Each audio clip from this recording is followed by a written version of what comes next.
Why does he look like Iron Man?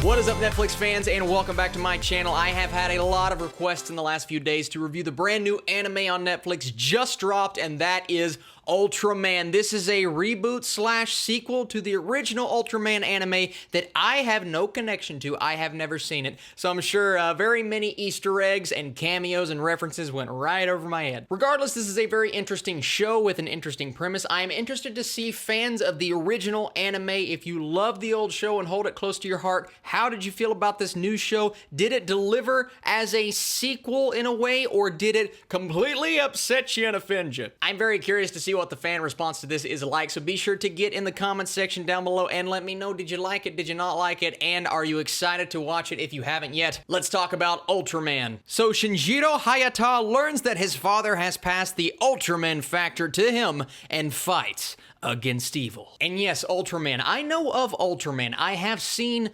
portions of the old show before, but I have never actually sat down and watched. If you guys don't know, I am a big anime fan, from movies like Spirited Away to television shows like One Punch Man that's getting a season 2. It's coming, I believe, at the end of this week, so I can't wait to review that. But right now we're focusing on a show that I really didn't know whether or not I should have anticipation for this. I thought it looked cool. I liked the trailers. I thought the animation style was interesting. This is something that is either going to take you a bit, maybe an episode or two, to get used to, and if you get used to it, then I think you'll like it, or you will not be on board. You will continue to watch and get more frustrated, and the animation style is something that I believe is going to be very divisive. There was a Spider-Man show a few years ago, and I remember watching multiple episodes of that show. I believe there was only like 1 or 2 seasons, because I don't remember there being very many. I loved that show. I thought the animation style was so different and out there, this computer-generated shell of a character, and it will not work for a lot of people, but for me, I enjoy something like that. So I liked the fact that this show went in that direction. It didn't do something conventional, even though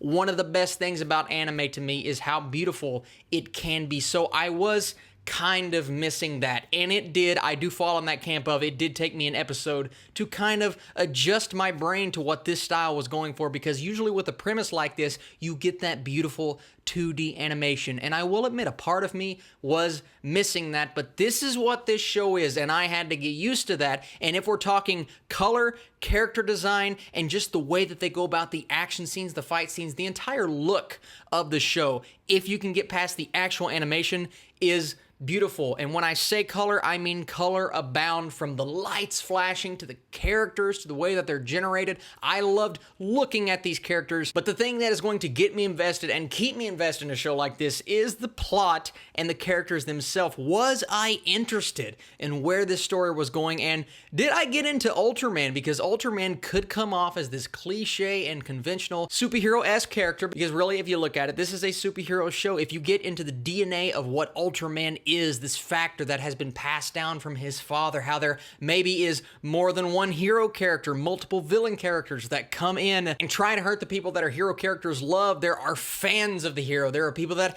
hate Ultraman, and we find that out as we uncover all of these different plot elements. And I will admit, there are quite a few plot elements, and the writing itself wasn't the strongest writing I've ever seen in an anime. It takes itself so seriously, even though it falls on cliches, probably more than it wanted to, as anime is most of the time. It is over-exaggerated, and they do like to spell a lot of things out. That's an issue that you can nitpick from basically most anime shows and movies. Dragon Ball Super Broly, I loved that movie. Watched it in the theater, had an absolute blast. There's a lot of exposition, a lot of spelling things out. And another problem that I did have with this show, and this has nothing to do with the quality of the content, there is a subbing route and there is a dubbing route, aka you can either watch the show with the original voice cast, or you can watch it Americanized. And if you do speak English, that's probably the way you're going to do it, especially if you're busy, you're maybe doing things around the house and you don't have a lot of time to read the captions. But here's my issue with that.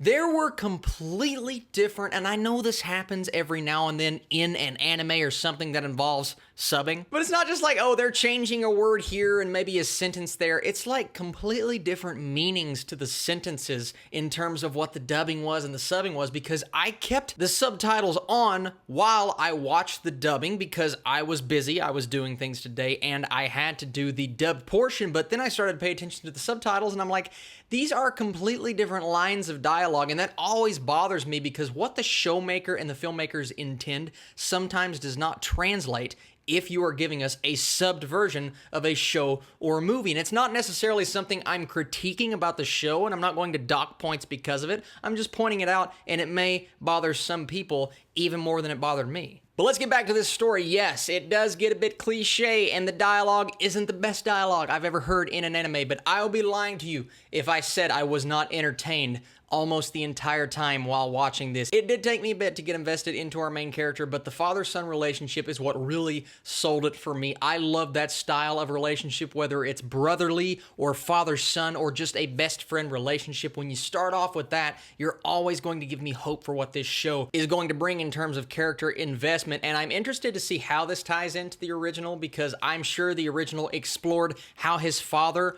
was Ultraman, and I'd say this is the show that explores how his son is now taking up the mantle. And once again, it is a story that we have seen before plenty of times. The superhero gene passed from father to son, or the suit, or the weapon, all of those things we have seen before, and then you have Shinjiro working with this group of people that is providing him training, maybe a partnership with other heroes. Lots of characters come into play, but as you start going on this journey with your main character, you get more and more invested in what he is doing and how he is growing as Ultraman. He begins to find out things about himself and about his powers that maybe he didn't know at first, and it gets progressively more interesting as you go along. And even though I was very hesitant at the start, and I did have my issues with episode 1 and maybe episode 2, I did find myself by episodes 8 or 9, I found myself very invested into the story, entertained by the battles, because once again, the Ultraman battles with the villains that come out of the woodworks are incredible, and I loved looking at it. The action in this show is just incredible. You expect it with a show like Ultraman,